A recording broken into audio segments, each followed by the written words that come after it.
ছোটরা যখন স্পষ্টবাদী হয় তখন কিছু আন্টিদের অবস্থা এরকমই হয়।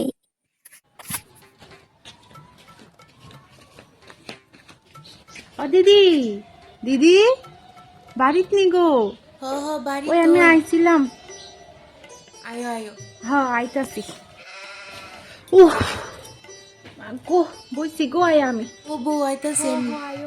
আমার আবার বেশি সময় নাই।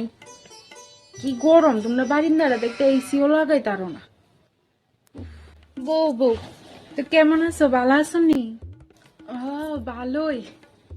আর কইয়া লাভ নাই, কত কত গয়না না দে গই, তাই গরমের ভিতরে কোসন পরতে ভাল লাগেনি। তো এই গলারটা তো সুন্দর আছে, কইতে আনছি এটা।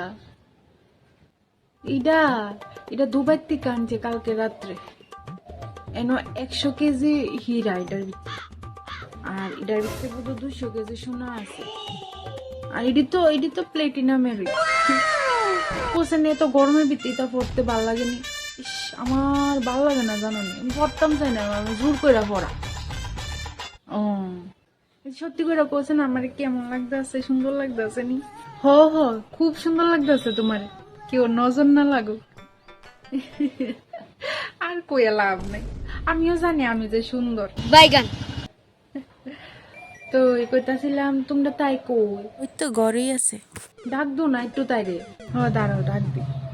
কিলো মনে একটু বাইরে আতো। মা ডাকছিলা?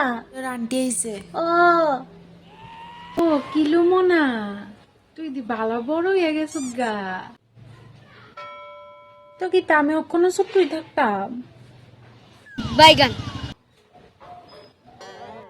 আচ্ছা শুন, কছে না আমার আজকে কেমন লাগতেছে, ভাল লাগতেছে নি তোমারে?